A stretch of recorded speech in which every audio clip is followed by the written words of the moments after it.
Hello dear student, welcome to my YouTube channel. तो आज हम लोग देखने वाले हैं मैथ के मोस्ट इंपॉर्टेंट क्वेश्चन को। जी हाँ दोस्तों, अगर आप 10वीं में है तो ये वीडियो आपके लिए है, क्योंकि इसमें हम लोग 20 प्रश्नों को देखेंगे। अगर आप 20 में से 18 प्रश्न का भी उत्तर सही सही दे लेते हैं तो बिल्कुल आपका 90% अंक तो भगवान भी नहीं काट सकता है। अगर आप 18 प्रश्न का 20 में से 18 प्रश्न का भी उत्तर सही सही दे देते हैं। तो चलिए पहला नंबर प्रश्न की ओर बढ़ते हैं। उससे पहले बता दें, आप अगर हमारे यूट्यूब चैनल पर नए हैं तो सब्सक्राइब करके बेल आइकन के बटन को दबा दीजिए। देखिए, आपको हम बिल्कुल इसी तरह से ऑब्जेक्टिव का टेस्ट लेते रहेंगे, साइंस का भी लेंगे, हर सब्जेक्ट का हम लेंगे। तो बिल्कुल आप हमारे साथ जुड़ के रहिए, चैनल को सब्सक्राइब करके रखिए, तभी तो आप एग्जाम में बिल्कुल करदामा चाहिएगा। चलिए पहला नंबर प्रश्न की ओर बढ़ते हैं।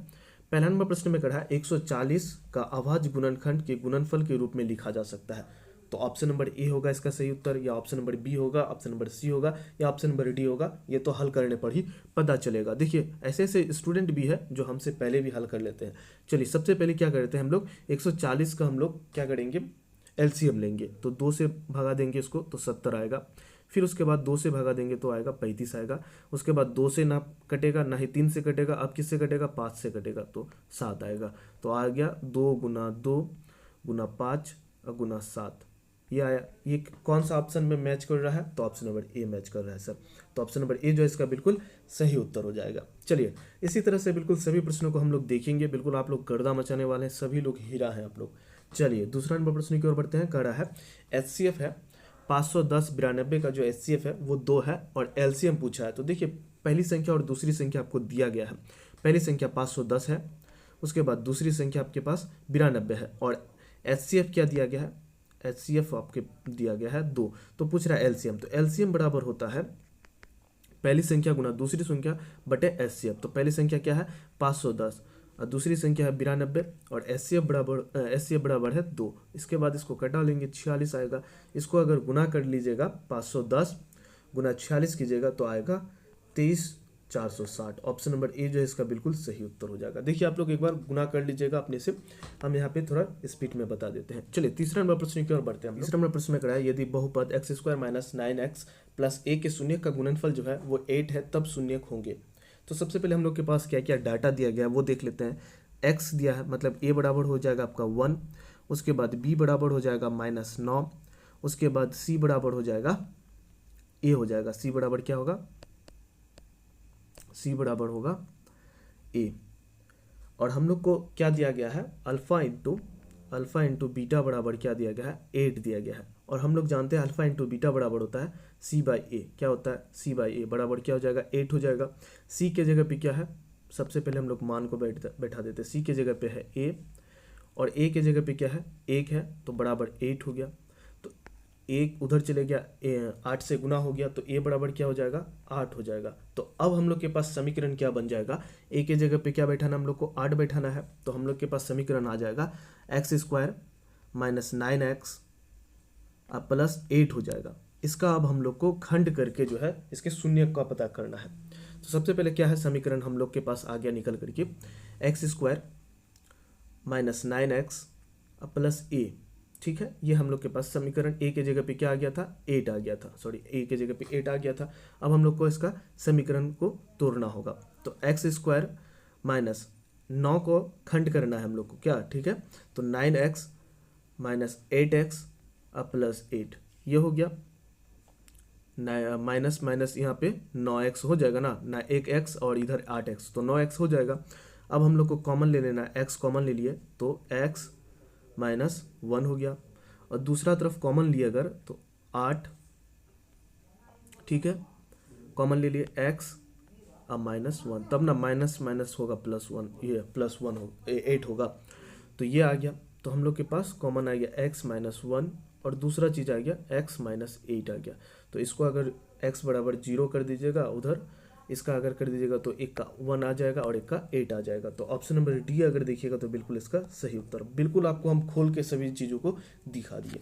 चलिए आगे बढ़ते हैं, हम लोग 4 नंबर प्रश्न की ओर बढ़ते हैं। बिल्कुल अगर समझ में ही मैथ नहीं आएगा तो क्या आप लोग बनाइएगा, तो इसी कारण बिल्कुल समझना है, तभी आप लोग का मैथ बनेगा। चलिए 4 नंबर प्रश्न की ओर बढ़ते हैं। अगर यदि शून्य का योग और गुणनफल क्रमशः 3 और -2 हो तो द्विघाती बहुपद क्या होगा। तो सबसे पहले हम लोग के पास क्या है, योगफल दिया गया है, अल्फा प्लस बीटा बराबर क्या दिया गया है, 3 दिया गया है, और अल्फा इंटू बीटा अब बराबर क्या दिया गया है, -2। और फॉर्मूला क्या होता है, अल्फ़ा प्लस बीटा बराबर होता है -b/a, -b/a। और अल्फ़ा इंटू बीटा बराबर होता है c/a होता है, सिर्फ c/a होता है। तो सबसे पहले हम लोग ऑप्शन देख लेते हैं। ऑप्शन नंबर ए में है आपका, देखिए प्लस में 3 है, प्लस में 3 कैसे आएगा, माइनस में, माइनस यहाँ पे बी में है, बी में माइनस होना चाहिए तभी प्लस में बनेगा ना जी। ऊपर माइनस माइनस होता है, क्या होता है, प्लस होता है। तो ऑप्शन नंबर ए भी नहीं होगा। चलो ऑप्शन नंबर बी में भी 3 है, ये भी ये प्लस में है, माइनस में होना चाहिए, ये भी नहीं होगा। ऑप्शन नंबर अगर डी देखिएगा तो ये भी आपका नहीं होगा, प्लस में है। तो ऑप्शन नंबर सी जो है इसका चेक कर लेते हैं हम लोग। जैसे देखिए ये हो गया आपका बी, ये हो गया सी और ये हो गया ए। तो ए में हो गया आपका 1 और बी में हो गया आपका -3 और सी में हो गया -2। तो सबसे पहले हम लोग चेक कर लेते हैं। देखिए अल्फ़ा प्लस बीटा बराबर 3 आना चाहिए और अल्फ़ा इंटू बीटा बराबर आना चाहिए -2। तो फॉर्मूला हम लोग बैठाते हैं -b/a। तो -3 -b/a, तो -3/1, उसके बाद c/a, तो c क्या है, -2/1। तो माइनस माइनस हो गया प्लस, तो 3/1 हो गया और इधर -2/a। तो नीचे में 1 तो नहीं लिख सकते हैं, नहीं लिखने से भी चलेगा। तो 3 -2 है, मिल गया। तो ऑप्शन नंबर सी जो है इसका बिल्कुल सही उत्तर हो जाएगा। तो इसी तरह से बिल्कुल आपको निकालना है। चलिए 5 नंबर प्रश्न की ओर बढ़ते हैं। जिसका जिसका आया है ऑप्शन नंबर सी बिल्कुल सही उत्तर आया है। 5 नंबर प्रश्न में करा है समीकरण युग्म जो है x + 3y + 9 = 0 और दूसरा है क्या 2x + 5y + 7 = 0। तो इसका जो है वो कौन सा होगा, अद्वितीय हल होगा, अनेक हल होगा, कोई हल नहीं होगा, दो हल होगा। तो सबसे पहले हम लोग चेक कर लेते हैं। a1 क्या है आपका, a1 है 1, उसके बाद b1 क्या है, b1 है आपका 3 और c1 क्या है 9 है और a2 क्या है 2, अब b2 क्या है 5, उसके बाद c2 क्या है 7। तो a1/a2, उसके बाद b1/b2। तो देखिए तो चेक करके जी, a1/a2 1/2 is equal to b1/b2, b1/b2, b1 3/5। ये दोनों आपस में बराबर है, नहीं है, नॉट इक्वल हो गया। तो इसका हो जाएगा 5 का हो जाएगा, अद्वितीय हल हो जाएगा। तो ऑप्शन नंबर ए जो है इसका बिल्कुल सही उत्तर हो जाएगा। a1/a2 is not equal to b1/b2 हो जाने पर अद्वितीय हल हो जाता है। ऑप्शन नंबर ए जो है इसका बिल्कुल सही उत्तर हो जाएगा। चलिए 6 नंबर प्रश्न की ओर बढ़ते हैं। 6 नंबर प्रश्न में कहा है द्विघातीय समीकरण x² + 2x - 8 का मूल होगा। तो सबसे पहले हम लोग को क्या दिया गया है, समीकरण दिया गया है x² + 2x - 8 = 0 दिया गया है। तो समीकरण को हम लोग को तोड़ना है, क्या यही ना है जी। तो x² प्लस में हो जाएगा 4x - 2x, इसमें से 2x आ जाएगा बराबर -8 बराबर हो जाएगा 0 हो जाएगा। तो सबसे पहले हम लोग को क्या करना है, कॉमन ले लेना है। तो x² का कॉमन हो जाएगा x अब +4 हो जाएगा, इधर कॉमन लेने पर 2 हो गया कॉमन, उसके बाद x प्लस में होगा तब ना माइनस में जाएगा उधर 8, तो प्लस में हो गया 4, 4 दूना 8।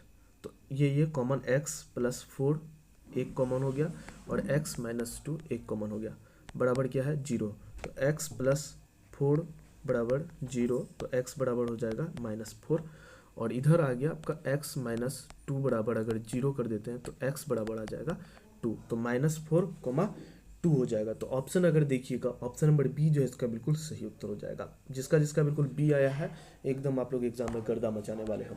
चलिए 7वां प्रश्न की ओर बढ़ते हैं। 7वां प्रश्न में करा है यदि द्विघात समीकरण x² - 4x + k = 0 का मूल समान हो तो k का मान होगा। तो जब देखिए मूल अगर समान हो जाता है तो d का मान जो होता है वो 0 हो जाता है। क्या हो जाता है, d का मान 0 हो जाता है। और d बराबर क्या फॉर्मूला होता है, तो याद रखिएगा d बराबर होता है b² - 4ac। क्या होता है, b² - 4ac। तो b के जगह पे क्या दिया गया हम लोग को, 4 दिया गया है, तो -4 का स्क्वायर 4ac। a के जगह पे क्या है 1 है और c के जगह पे क्या है k है। अब बराबर हम लोग का d बराबर मूल समान है तो 0 हो जाएगा।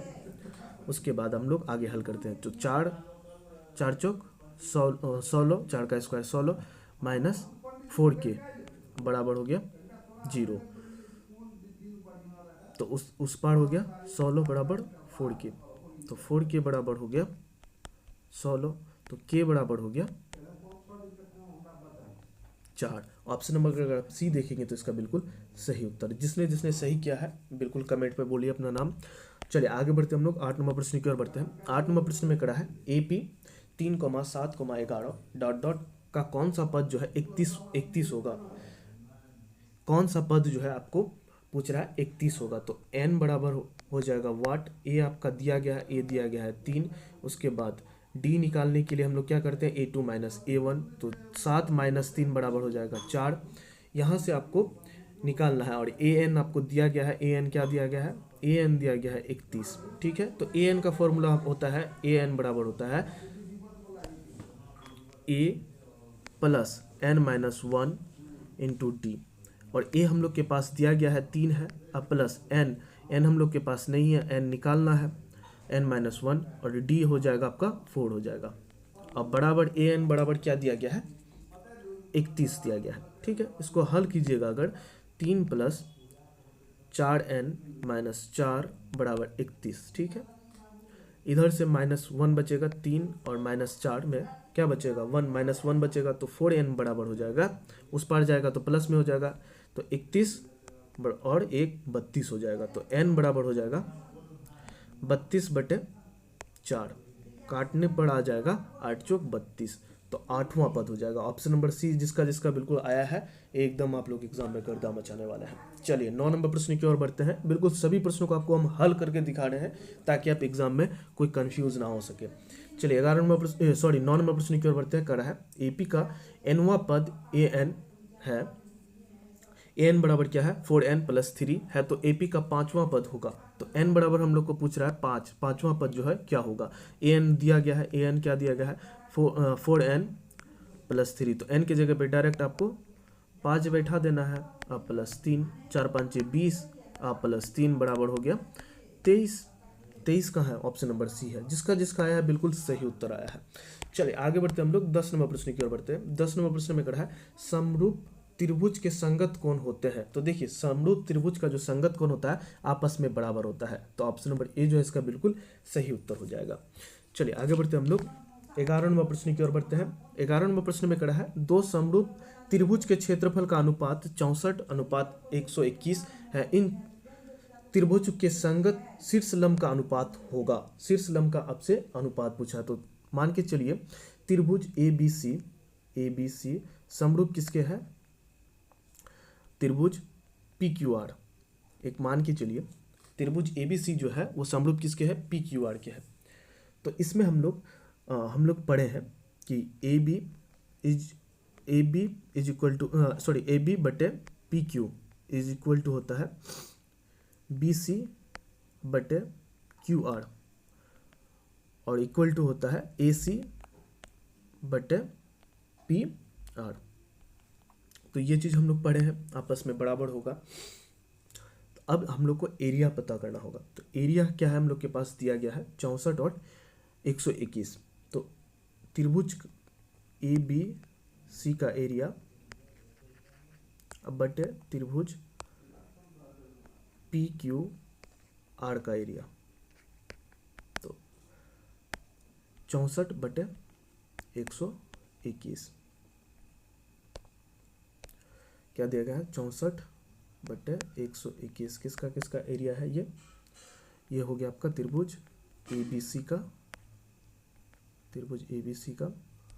और त्रिभुज PQR का। ठीक है, अब इससे हम लोग को भुजा निकालना है, तो AB इज इक्वल टू हो जाएगा PQ रूट अंडर 64 बटे 121। इसका अगर निकालिएगा तो आ जाएगा 8 और 11 आ जाएगा। ऑप्शन नंबर अगर आप सी देखेंगे तो इसका बिल्कुल सही उत्तर हो जाएगा।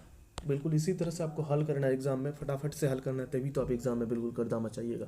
चलिए 10 नंबर प्रश्न की ओर बढ़ते हैं। कड़ा है बिंदु आपको दिया गया है 2,5 तथा 4,7 को मिलाने वाले रेखाखंड का मध्य बिंदु है। तो सबसे पहले आपको क्या दिया गया है x1 इज इक्वल टू 2 और y1 इज इक्वल टू हो गया 5 और उसके बाद x2 इज इक्वल टू हो गया 4 और y2 इज इक्वल टू हो गया 7।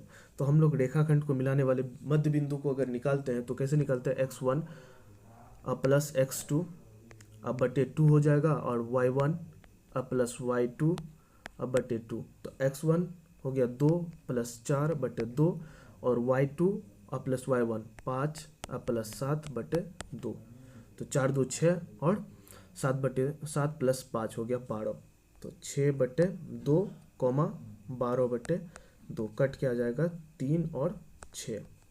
तो ऑप्शन नंबर अगर आप सी देखेंगे तो इसका बिल्कुल सही उत्तर हो जाएगा। चलिए आगे बढ़ते हम लोग 13 नंबर प्रश्न की ओर। 13 नंबर प्रश्न में कहा है 37 डिग्री का मान है, 37 डिग्री का मान क्या होगा? तो 37 डिग्री का मान तो ये डायरेक्ट पूछा है, तो ऑप्शन नंबर डी हो जाएगा 1/2।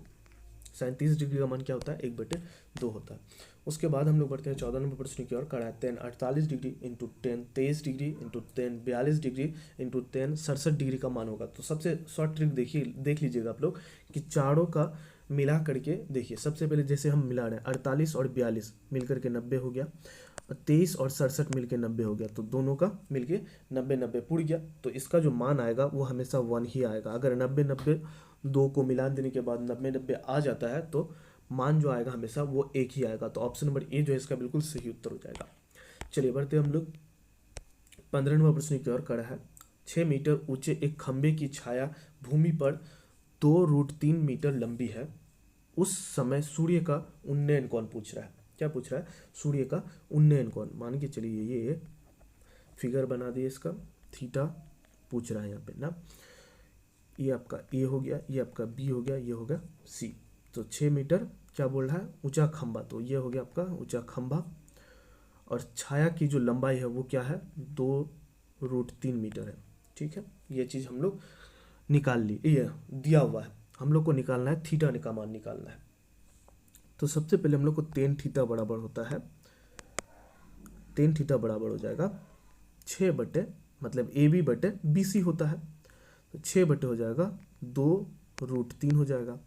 और tan थीटा इसको हम लोग को सबसे पहले कटा लेना है। कट जाएगा आपका 3 और इससे कट जाएगा √3 आ जाएगा। तो tan थीटा बराबर हो गया √3। तो √3 का जो मान है वो कौन सा डिग्री में होता है? तो 60 डिग्री में अगर देखेंगे आप, 10 अगर 60 डिग्री का मान देखेंगे तो √3 आएगा। तो ऑप्शन नंबर सी जो है इसका बिल्कुल सही उत्तर हो जाएगा। 60 डिग्री का यहाँ पे कोण बनेगा। कौन सा कोण बनेगा? 60 डिग्री का कोण बनेगा। चलिए आगे बढ़ते हैं हम लोग 16 नंबर प्रश्न की ओर बढ़ते हैं। 16 नंबर प्रश्न में कहा एक वृत्त की कितनी स्पर्श रेखाएं हो सकती है? तो देखिए एक वृत्त की जो है अनंत स्पर्श रेखाएं हो सकती है। तो ऑप्शन नंबर ए जो है इसका बिल्कुल सही उत्तर हो जाएगा। चलिए आगे बढ़ते हैं हम लोग 17 नंबर प्रश्न की ओर बढ़ते हैं। 17 नंबर प्रश्न में कहा है एक बिंदु से वृत्त की स्पर्श रेखा की लंबाई 7 सेंटीमीटर है और पी की केंद्र से दूरी 25 सेंटीमीटर है, तो वृत्त की त्रिज्या क्या होगी? देखिए ये प्रश्न बिल्कुल हौला प्रश्न है, आपका स्क्वायर वाला पूरा खेल है। आप इसका हल करके आंसर बताइएगा कि कितना आया है, तभी तो हमको पता चलेगा कि आप लोगों ने तैयारी किया है। चलिए 18 नंबर प्रश्न की ओर बढ़ते हैं। कड़ा एक शंकु की ऊंचाई आपको दिया गया है 12 सेंटीमीटर तथा इसके आधार का व्यास जो है वो कितना दिया गया है? 10 सेंटीमीटर दिया है। तो शंकु की तिर्यक लंबाई क्या होगी? तो एल पूछा है, आपके पास हाइट दिया गया है, हाइट कितना है? 12 है। व्यास कितना है? डी बराबर है 10, तो यहाँ से आर आ जाएगा आपका 5 आ जाएगा। उसके बाद शंकु की लंबाई पूछा है तो एल बराबर वाट होगा। तो इसका फॉर्मूला होता है एल बराबर क्या होता है? रूट अंडर हाइट का स्क्वायर और प्लस त्रिज्या का स्क्वायर। तो हाइट का स्क्वायर क्या हो जाएगा? 12 का स्क्वायर और प्लस 5 का स्क्वायर। 12 का स्क्वायर हो जाएगा 144 और प्लस 5 का स्क्वायर 125, तो हो गया रूट अंडर 169। और इसका रूट अगर हटाइएगा तो 17 सेंटीमीटर। ऑप्शन नंबर बी जो है इसका बिल्कुल सही उत्तर हो जाएगा। चलिए आगे बढ़ते हैं हम लोग 19 नंबर प्रश्न में कहा है आंकड़ा जो 7, 8, 9, 9, 3, 5, 4 का बहुलक। तो बहुलक क्या होता है? जो सबसे ज़्यादा बार रिपीट किया जाता है, बार बार दोहराया जाता है। तो देखिए 9 जो है वो 2 बार दोहराया गया है, तो ये 9 जो है इसका बहुलक हो जाएगा। तो ऑप्शन नंबर सी जो है इसका बिल्कुल सही उत्तर हो जाएगा। चलिए आगे बढ़ते हैं हम लोग 20 नंबर प्रश्न की ओर बढ़ते हैं। 20 नंबर प्रश्न में कहा वह घटना जिसकी घटित होना असंभव है उसकी प्रयेकता होगी। तो देखिए 0, ऑप्शन नंबर सी जो है इसका बिल्कुल सही उत्तर हो जाएगा। तो ये 20 प्रश्न में से आप कितना प्रश्न का उत्तर दे पाए हैं सही बताइएगा, तभी आपको पता चलेगा। और ये प्रश्न आपके लिए हम छोड़े हैं, इसका आंसर आपको हम पिन कर देंगे, आप पहले हल कीजिएगा तब आपको हम उसका आंसर बताएंगे। तो ये 20 प्रश्नों में से कितना प्रश्न का आपने उत्तर दिया है ये जरूर कमेंट पे बताइए। फिर मिलते हैं हम लोग नेक्स्ट सब्जेक्ट लेकर के, तब तक इतना ही। जय हिंद।